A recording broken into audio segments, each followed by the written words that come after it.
नमस्ते मित्रों, कथा निधि चैनल पर आपका बहुत बहुत स्वागत है। हम सुन रहे हैं शिवानी जी का लिखा हुआ एक उपन्यास जिसका शीर्षक है कृष्णकली। शिवानी जी की खासियत है कि उनका हर कैरेक्टर बड़ा ही खास होता है और भाषा एकदम जादुई, वातावरण भी जैसे सम्मोहित करके रख देता है। अभी तक हम 4 भाग पढ़ चुके हैं इस उपन्यास के। उम्मीद करती हूँ कि आपको अच्छे लग रहे होंगे। लाइक और अपने दोस्तों के साथ शेयर ज़रूर कीजिएगा और आपकी बहुमूल्य राय कमेंट बॉक्स में ज़रूर लिखिएगा। साथ ही चैनल पे अगर नए हैं तो चैनल को सब्सक्राइब भी ज़रूर कर लीजिएगा।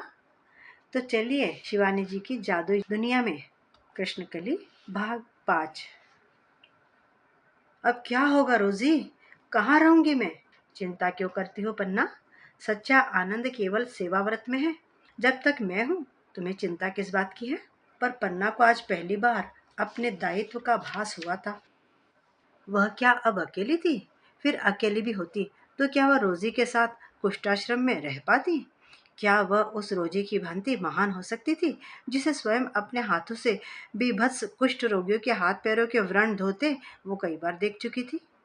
एक बार रोजी ने बड़ी स्वाभाविकता से कहा था, पार्वती की आंखों में दवा डाल देना तो पन्ना।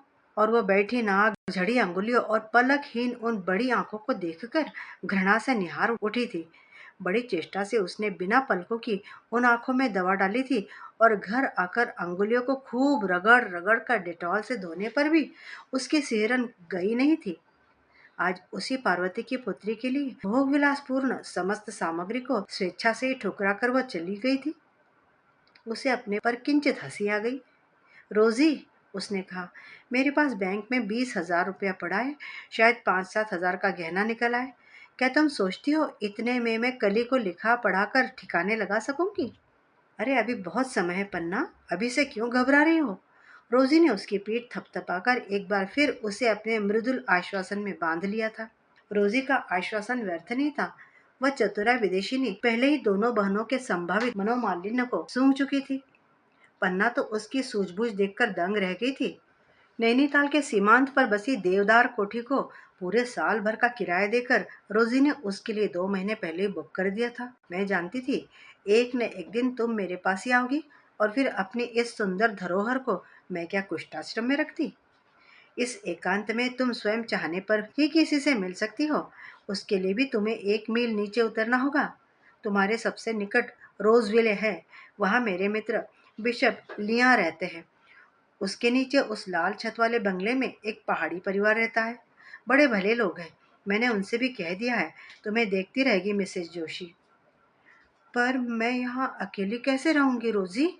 पन्ना को उस विराट बंगले के किसी बड़े जहाज के केबिन जैसे कमरे काट खाने को दौड़ रहे थे। कली का स्कूल इतनी दूर था और रोजी का कहना था कि वह लाड़ प्यार में इतनी बिगड़ चुकी थी कि उसे बोर्डिंग में ही रखना पड़ेगा। कभी कभी होम लीव मिलने पर वह पन्ना के पास आकर रह सकती थी। कुछ दिनों तक मैं तुम्हारे पास आकर रहूंगी और यदि तुम मेरे पास ही आकर रहना चाहो तो तुम्हारा स्वागत है। मैंने तो तुमसे पहले भी कहा था पन्ना, उस सेवाव्रत से बढ़कर तुम्हारे कठिन असाध्य मानसिक रोग की और कोई औषधि हो ही नहीं सकती। उत्तर में पन्ना ने सिर झुका लिया था। क्या रोजी के उस महान सेवाव्रत के लिए वह कभी अपने अविवेक लंपट चित्त को मना पाई? कली के जीवन का इतिहास रेवरेंड मदर से छिपा नहीं था। रोजी उन्हें सब कुछ बता चुकी थी। उन तापसियों के दरबार में मिथ्या भाषण नहीं चलता था। पन्ना, मैं बात बनाकर कह भी देती तो शायद स्वयं मेरा ही चित्त गवाही नहीं देता। मदर ने सरनेम के लिए पूछा तो समझ में नहीं आया कि क्या लिख दूं, खान या मजूमदार। मजूमदार ही लिखा ना रोजी। क्या पता कभी यह खान नाम ही उसके विवाह मार्ग में रोड़ा बनकर अटक जाए। रेवरेंड मदर ने केवल एक ही कड़ी शर्त रखी थी, बिना कली की रक्त परीक्षा के वे उसे बोर्डिंग में नहीं लेंगी। किंतु कली का रक्त भी उसके सुंदर निर्दोष चेहरे की भांति निर्दोष ही निकला था। कली के बोर्डिंग में जाने पर पन्ना को उस भाए भाए करती विराट कोठी की रिक्तता का आभास हुआ। आसपास कहीं भी कोई बंगला नहीं था। कोई रात आधी रात आकर गला भी घोंट दे तो किसी को कानो कान खबर नहीं होगी। यह सब पहाड़ में नहीं होता पगली, रोजी ने उसे आश्वासन दिया था। मैंने जानबूझकर ही तुम्हारे लिए यह बंगला छाटा है। जिस दलदल से तुम निकल कर आई हो और जिन्होंने तुम्हें वहां से निकलते देखा है उनमें से किसी की भी दृष्टि तुम पर नहीं पड़े, यही सोचकर तुम्हें यहाँ लाई हूँ। मैं जानती हूँ कि जिस कोलाहल में तुम्हें रहने का अभ्यास है उसके बाद तुम्हें यहाँ मौत का सा सन्नाटा लगेगा, पर एक नए जीवन की सृष्टि के लिए माँ को कितनी मर्मांतक यातना सहनी पड़ती है इसका तो तुम्हें अनुभव है ना।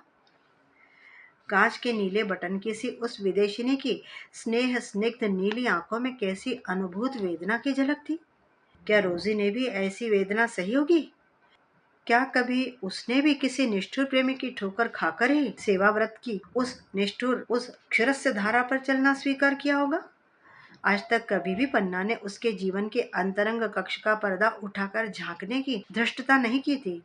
क्यों रोजी, क्या कभी भी तुम्हें अपने स्वदेश की याद नहीं आती? एक ही बार उसने पूछा था। मेरा स्वदेश मेरा आश्रम है पन्ना। हंसकर दिए गए उस उत्तर ने ही पन्ना की जिज्ञासा का अंत कर दिया था।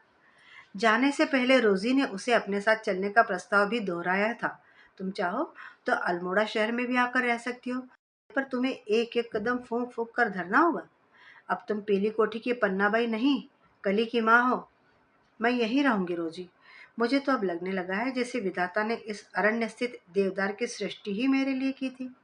कुमाऊं के नरभक्षियों को पिस्सुओं की भांति मसलने वाले प्रख्यात शिकारी कॉर्बेट का बनाया वह बंगला उसी के दुस्साहसी व्यक्तित्व का आवास बनने के उपयुक्त था। संध्या होती ही वहां सियारों की पूरी बिरादरी जुट जाती।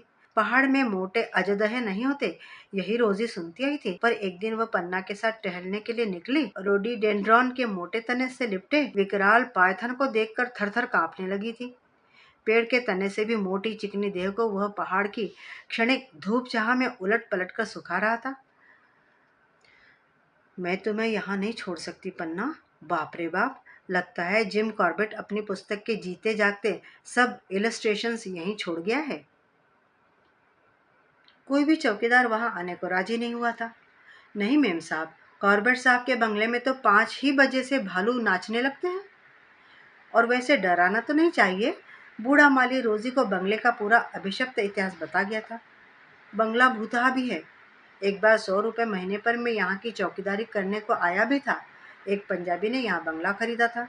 बोला, जिस कमरे में जैसे चाहो वैसे रहो, कोई काम ना धंधा, बस दिन भर खाना पीना और सोना। सिर्फ 2 महीने के लिए गर्मियों में सूद साहब आता। पर बाप रे बाप, पहले ही दिन रात के 9 भी नहीं बजे थे कि हाथ में बंदूक लिए शिकारी साहब का परेड और पीछे पीछे चिंगाड़ते तराई के हाथी, हिमालय के भालू और कुमाऊं के आदमखोर। कौन करेगा इस बंगले की चौकीदारी? पर पन्ना की निर्भीक हंसी देखकर रोजी दंग रह गई। क्यों घबरा रही हो रोजी? कैसे कैसे अकड़बाज साहब लोगों से पाला पड़ चुका है। तुम निश्चिंत रहो, मैं खूब मजे से रह पाऊंगी। सचमुच ही उस बीहड़ वन में पन्ना ने सुदीर्घ 10 वर्ष काट दिए। न वह किसी से मिलती जुलती, न भूल से भी किसी को चिट्ठी लिखती। कभी कभी रोजी का मित्र बूढ़ा फ्रेंच पादरी बिशप लिया उससे मिलने चला आता। महीने में एक बार रोजी आकर उसके साथ 2-3 दिन की छुट्टियां मना जाती। इस वर्ष कली सीनियर कैम्ब्रिज कर लेगी और मैं चाहती हूँ पन्ना कि अब वह तुम्हारे साथ रहकर यहीं पढ़े। रोजी ने कहा था।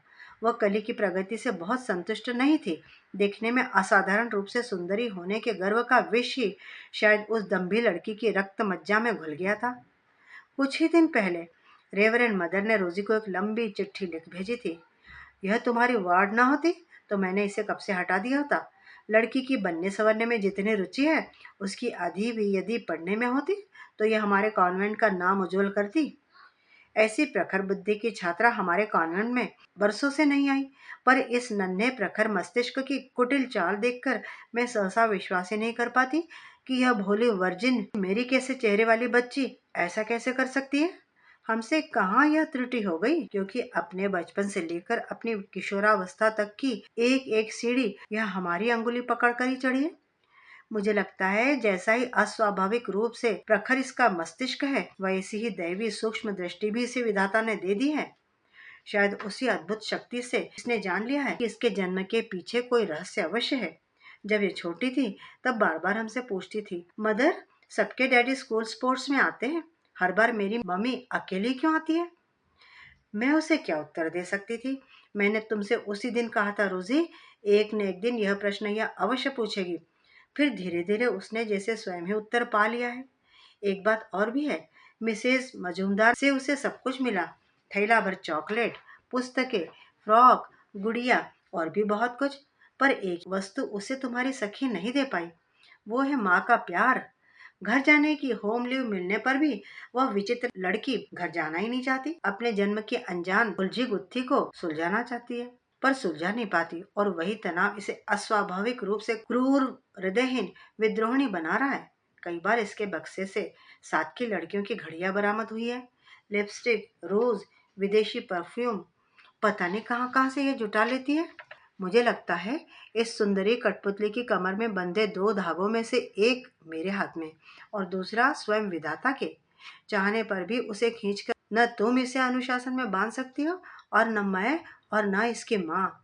इस वर्ष मेरा कठिन दायित्व तुम्हारे और इसकी माँ के कंधों पर पड़ रहा है। ईश्वर तुम्हें धैर्य और इसे सद्बुद्धि दे। Reverend mother. पत्र पढ़कर रोजी ने फाड़कर फेंक दिया। पन्ना से उसने कुछ भी नहीं कहा। क्या पता इसी पत्र को पढ़कर माँ बेटी के बीच पल पल बढ़ता जा रहा मनोमालिन्य और भी बढ़ उठे। वर्षों पूर्व की पार्वती की लोलुप दृष्टि की स्मृति रोजी को दंश दे उठी। मेज पर लापरवाही से पड़ा उसका रुपया, टॉर्च, रोगिणियों की सुप्तावस्था में गले से गायब हो गई चांदी की जंजीर, यहाँ तक कि रोगियों के कोटों के बटन, सेफ्टी पिन आदि भी वह चतुर दस्युकन्या एक आलिंगन में साफ कर लेती थी। और जब अपराधिनी को पकड़कर रोजी के पास लाया जाता, तो वह अपनी निर्दोष हंसी और निष्पाप बड़ी बड़ी आंखों की मूठ चलाकर सबको परास्त कर देती। हाय राम, मेम साहब, मैं भला क्या करूंगी चांदी की जंजीरों का। लो तलाशी ले लो ना। और कड़ी से कड़ी तलाशी लेने पर भी एक धेला भी कभी बरामद नहीं हो पाता था। आज उसी पार्वती का इतिहास क्या उसकी पुत्री दोहराने लगी थी। कई बार रोजी के जी में आया वह पन्ना से सब कुछ कह दे, पर क्या कहने पर भी पन्ना उसे साध पाएगी। बोर्डिंग से कली अपनी पढ़ाई समाप्त करके लौटी तो उसने आते ही मुंह फुला लिया। इतनी दूर से भला कोई रोज रोज नीचे उतर सकता है। पता नहीं तुम यहाँ कैसे अकेले रह जाती हो माँ। मैं यहाँ नहीं रहूंगी, मैं फैजाबाद चली जाऊंगी। फैजाबाद? आश्चर्य से पन्ना उसे देखती ही रह गई थी।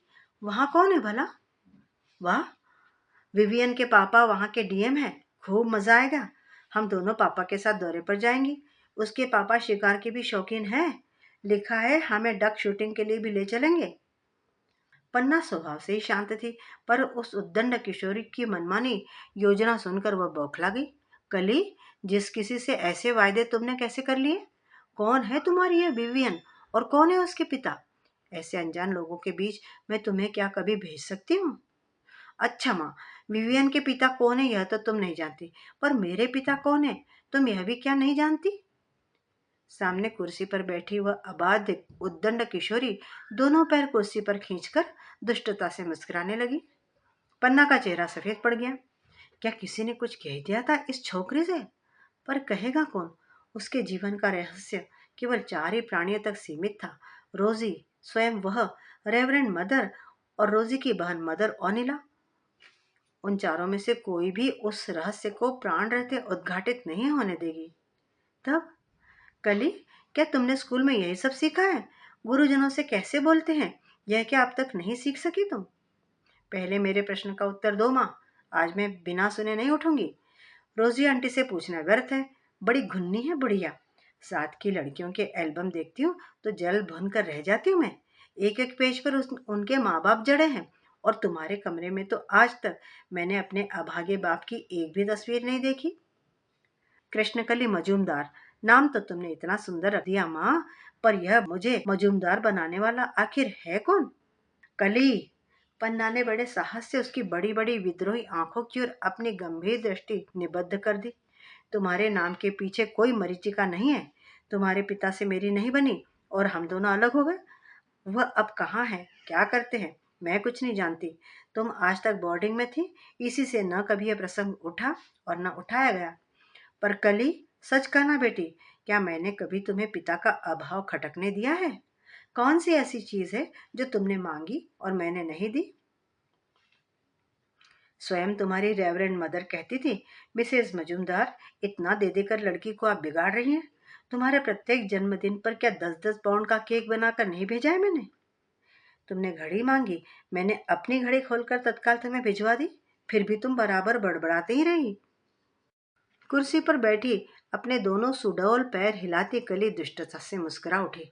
अच्छा माँ, बताओ, तुम ही बताओ, वह घड़ी थी या घड़ा? न जाने कहाँ से बाबा आदम के जमाने की घड़ी तुमने निकाल कर भेज दी, और फिर ये सोचने लगी कि मैं घड़ी की तारीफों के पुल बांधूं।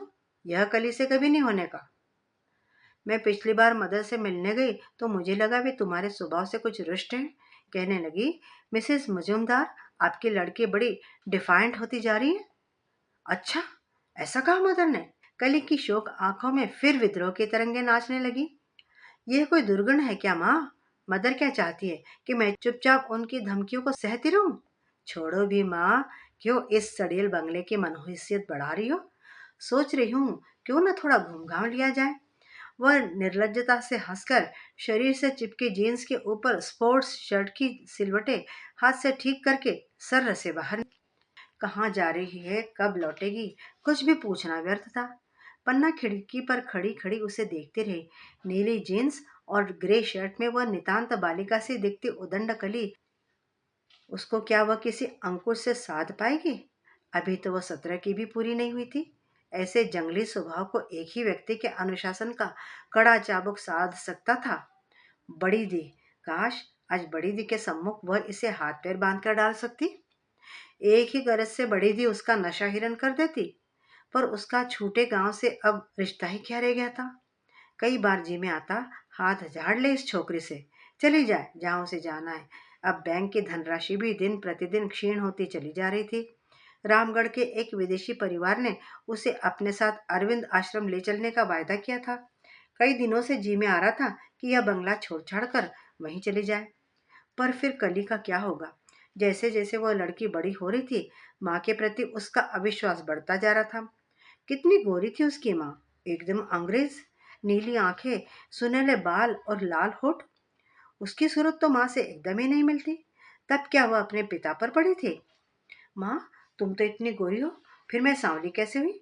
उसने बहुत पहले एक बार रोजी की उपस्थिति में ही पन्ना से पूछा था।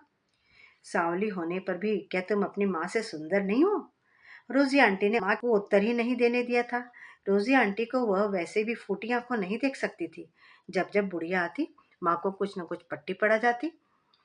यह कली कहाँ घूमने जाती है? इतनी देर तक इसका घूमना ठीक नहीं। रोज रोज कैसे पिक्चर देखती है? फैजाबाद नहीं जा सकती कली, उसे दिल्ली और आगरा जाना होगा। रोजी आंटी न होती तो माँ का अनुशासन भी उतना कड़ा नहीं रहता। आज तो वो और भी रात को लौटेगी, मजा चखाएगी माँ को। बड़ी आई है उसके पिता से अलग रहने वाली। कैसे होंगे उसके पिता? क्या पता, खूब बड़े अफसर हो। द्वार पर शायद बड़ी फिएट खड़ी रहती होगी। विवियन के पापा की भांति शायद शिकार के भी शौकीन हो। उसकी सूरत माँ से नहीं मिलती तो निश्चय ही वह अपने पिता से मिलती होगी। तब तो उसके पापा निश्चय ही सुंदर होंगे। ऐसे सुंदर पिता को भला माँ ने क्यों छोड़ दिया होगा? निश्चय ही दाल भात में मूसलचंद बनी खूसट रोजी आंटी ने ही झगड़ा करवाया होगा। खुद तो बुढ़िया कोड़ियों के बीच रहती है। जब जब रोजी आंटी उसके गालों को चूमती, वह गुसल खाने में भागकर रगड़ रगड़ कर गाल धो डालती। पता नहीं बुढ़िया कब उसे भी इन्फेक्शन दे डाले। उस दिन कले मन भरकर इधर उधर डोलती रही। पहले किश्ती में बैठकर खूब देर तक तल्ली ताल से मल्ली ताल की सैर की। ताल के पानी में हाथ डाल डाल कर पंक्तिबद्ध तैरती बत्तखों को डरा कर दूर भगा दिया। फिर ठोंगा भरकर मूंगफलियां खाकर बेंच पर बैठ गई।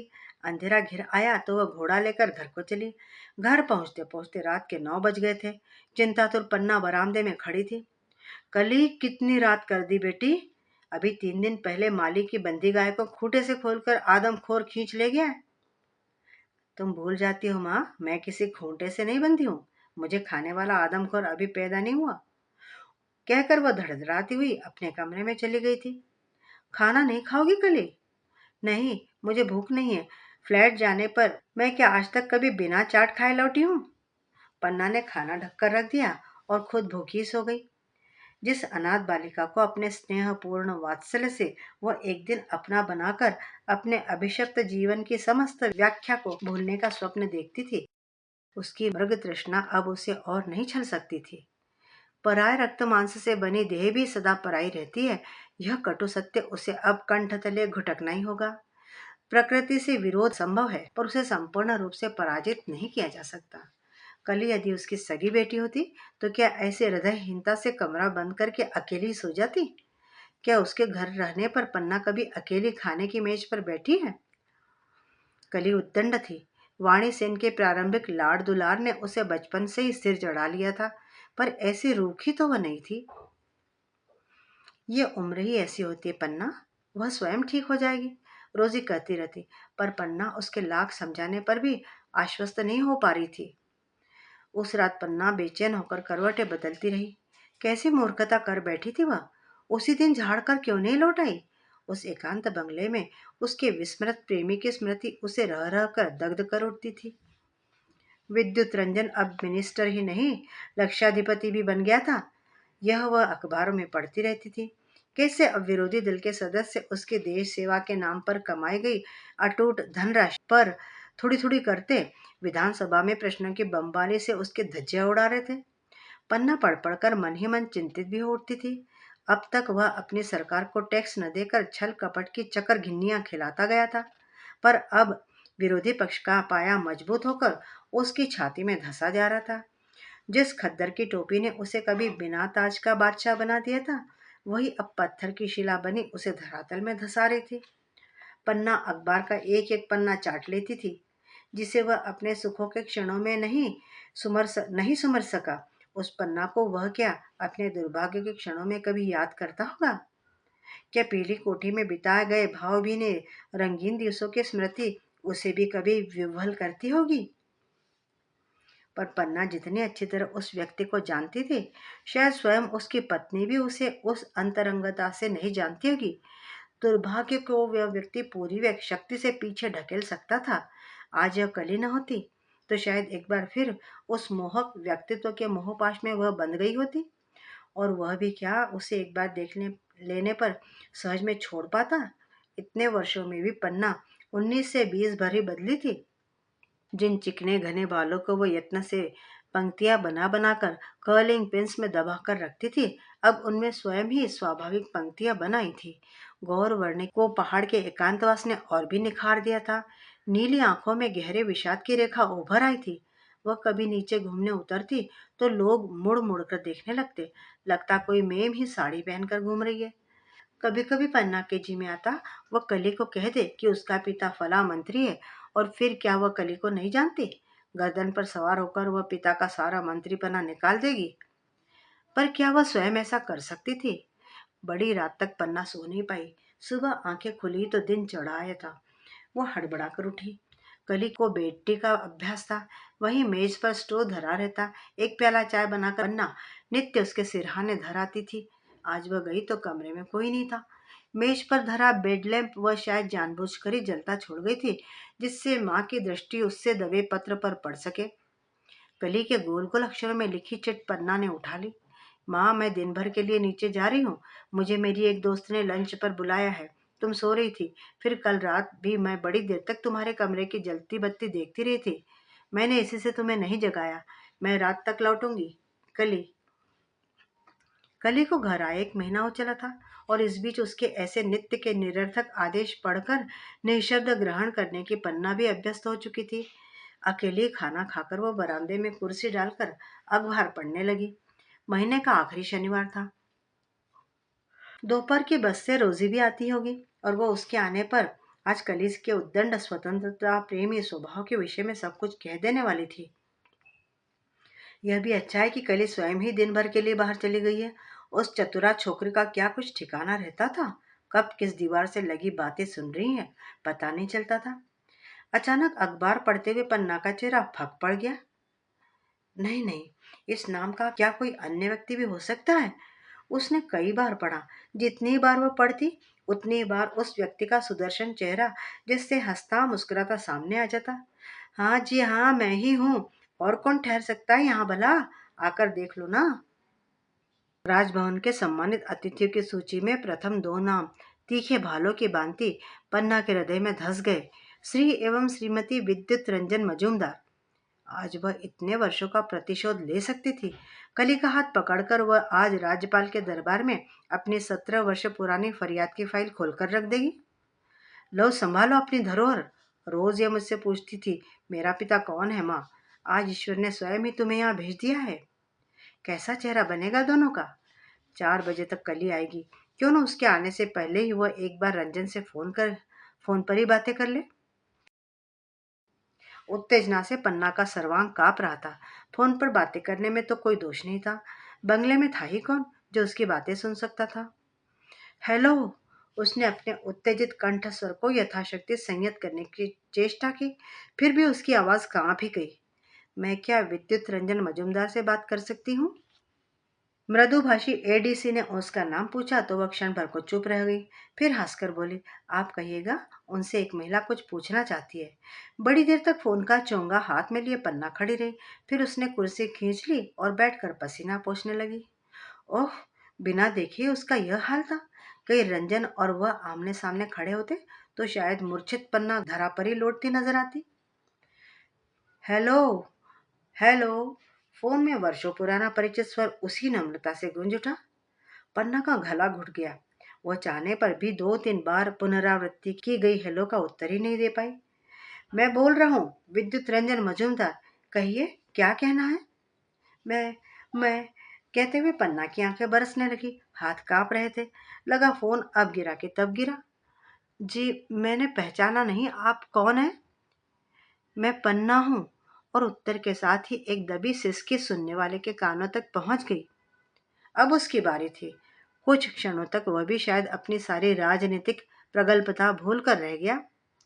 रंजन, मैं हूँ पन्ना। पन्ना ने अब अपने स्वाभाविक धैर्य को फिर पा लिया था। मैं तुमसे मिलना चाहती हूँ। क्या तुम चाहोगे कि मैं ही राजभवन में चली आऊं? शायद नहीं। तब क्या तुम अभी ऊपर आ सकते हो? अचानक उस नम्र प्रणय के परिचित मीठे कंठस्वर ने पन्ना की यत्न से बनाई गई योजना क्षण भर में चौपट कर दी थी। मूर्खा पन्ना उसे अपना पता भर देकर रह गई थी। जब वह नहीं आएगा तब क्या पता चुपचाप वहीं से आज ही खिसक कर उसे घिस्सा दे दे। फिर भी वह धड़कते हृदय से उसकी प्रतीक्षा करने लगी। जिन उपेक्षित बालों का उसने वर्षों से ढंग से जूड़ा भी नहीं बनाया था, उन्हीं को यत्न से संवार कर उसने ढीला जूड़ा बनाया। वैसे ही कंधे पर डलने को तत्पर ढीला जूड़ा जैसे वह पहले बनाया करती थी और जिसे रंजन खिलवाड़ में बार बार खोलकर उसके कंधों पर फैला दिया करता था। तुम हमेशा गुलाबी साड़ी पहना करो पन्ना, वह कहता था। गुलाबी रंग में तुम मुझे खिले शतपत्र सी लगती हो। हल्के गुलाबी रंग की चंदेरी साड़ी पहनकर उसने दक्षिणी कुमकुम का बड़ा सा टीका लगाया। उसकी अंगुली में अभी भी रंजन की दी माणिक की अंगूठी दमक रही थी। आईने में उसने अपना प्रतिबिंब देखा और स्वयं ही लजा गई। छी छी, इस बुढ़ापे में क्या ऐसा श्रृंगार उसे शोभा देता है? कहीं छोकरी कली आ गई तो आफत कर देगी। पर कली एक बार जाने के बाद क्या कभी दिन डूबने से पहले लौट सकती थी? सामान्य से आहट होने पर ही पन्ना चौंक कर धड़कता कलेजा कसकर दाब ले रही थी। दूर दूर तक की पगडंडियों पर जब वह कहीं भी घोड़े या डांडी को नहीं देख पाई तो निराश होकर भीतर चली आई। रंजन अब क्या आएगा? 2 घंटे बीत चुके थे। इसी बीच एक बार फोन की घंटी बजी तो उसका कलेजा बुरी तरह धड़क उठा था। निश्चय ही रंजन कहेगा वह आज नहीं आ सकता। पर फोन रोजी का था। उसकी एक रोगिणी की अवस्था बहुत खराब हो गई थी। वह इस शनिवार को पन्ना के साथ छुट्टी मनाने नहीं आ पाएगी। फोन सुनकर पन्ना द्वार बंद करने जा रही थी कि ऊंचे घोड़े से उतरती कद्दा और आकृति को देखकर ठिठक गई। उस व्यक्ति ने बटुए से निकालकर घोड़े के साइज को किराया दिया और इसकी ओर मुड़कर वैसे ही मुस्कुराया जैसे पहली बार उसे देखकर मुस्कुराया था। पन्ना, क्या तुम इजिप्शियन मम्मी के से किसी ताबूत में बंद रही थी? मुझे देखो, एकदम बूढ़ा हो गया हूं मैं, है ना? बूढ़ा होने पर भी वह व्यक्ति अभी भी सुंदरी प्रौढ़ा के हृत्पिंड को घड़ी के पेंडुलम सा हिला रहा था। वह क्या स्वयं इससे छिपा था? पन्ना के आरक्त कपोल कितनी बार उन विलासी अधरों के निर्मम प्रहार से और भी आरक्त हो उठे थे, यह क्या वह कभी भूल सकता था? शायद पन्ना के कांपते ओठों, भीगी पलकों को उसने कनखियों से ही देख लिया था। ओह, तो अभी भी वह उसे क्षमा नहीं कर पाई है। वाह, खासा बंगला है तुम्हारा, पर यहाँ कैसे आ गई पन्ना? दिन रात विरोधी पक्षों से जूझने वाला राजनीति का कुटिल खिलाड़ी मर्म स्थल पर चोट करना खूब जानता था। पन्ना ने अपनी नीली आंखों की करुण दृष्टि उसके चेहरे पर गड़ा दी। उसकी मूक दृष्टि के उपालंब से रंजन तिलमिला गया। अभी भी कितनी सुंदर थी वह। इसे सौंदर्य पात्र की मादक मदिरा वह कभी चाहने पर ही त्रसित अधरों से लगा सकता था। यह मराल ग्रीवा, नीली आंखें, सुनहले बाल, शतदल कमल की पंखुड़ियों से चंपक अंगुलियां, सब कभी उसी की थी। आज इतने पास होकर भी वे पकड़ से इतनी दूर कैसे चली गई थी? पन्ना, विद्युत रंजन उसके पास बैठ गया था। बड़े लाड से उसने उसके घुटने पर धरी सफेद कलाई को उठाकर गालों से लगाकर आंखें बंद कर ली। पन्ना, मैं जानता हूँ तुम मुझे आज भी क्षमा नहीं कर सकी हो, पर मुझसे दूर भागकर क्या तुमने बहुत बड़ी मूर्खता नहीं की? क्या तुम मेरी विवशता, मेरे वंश परिवार के प्रति मेरे कर्तव्य और सबसे बड़ी बात मेरी माँ को नहीं जानती थी? क्या तुम बड़ी दी के पास ही बनी रहती तो मैं तुम्हारे पास नहीं आ सकता था? क्या हम उसी स्वतंत्रता से बेरोक टोक नहीं मिल सकते थे? पन्ना चुपचाप सर झुकाए बैठी थी। विद्युत रंजन का एक हाथ अब उसके कंधे पर था, दूसरे हाथ में वह पन्ना की कलाई थामे बार बार गालों से लगा रहा था, कभी कसकर छाती से सटा लेता। मैं कई बार बड़ी दी के पास गया था, वह तुम्हारा नाम भी नहीं सुनना चाहती थी। एक बार उसने मेरा ऐसा अपमान किया कि यदि तुम्हारी वह बहन न होती तो मैं उसे जड़ से उखाड़ कर बंगाल की सरहद के बाहर फेंक देता। अब तक प्रस्तर मूर्ति सी बनी पन्ना अब वर्षों से बिछुड़े प्रणय के कंधे पर ढुलक गई। अपना मान अभिमान, उपालंब, पीड़ा, सब कुछ उस एक ही स्पर्श को पाते ही वह जैसे भूल गई थी। पन्ना, विद्युत रंजन ने उसे कठोर बाहुपाश में जकड़ लिया। मेरी ओर देखो पन्ना, क्या अभी भी तुमने मुझे क्षमा नहीं किया? पन्ना ने पहली बार आंखें उठाई। कहाँ बूढ़ा हुआ था रंजन? क्या उन लाल डोरीदार आंखों में अभी भी रसवंती फुहार मंदी पड़ी थी? कनपटी के आसपास बालों का गुच्छा सफेद हो गया था और तिरछी खद्दर की टोपी ने ललाट पर झुककर प्रशस्त माथे की परिधि थोड़ी सीमित कर दी थी। बस इतना ही तो बदला था वह। मेरी बच्ची कितनी बड़ी हो गई पन्ना? वाणी सेन कह रही थी कि बहुत ही सुंदर है कली। उसने बड़े दुलार से पन्ना के कान के पास ओठ सटाकर पूछा। प्रश्न के साथ साथ जैसे अदर्शी बिटिया के प्रति उसका समस्त ममत्व शराब के झाग की भांति झलक उठा।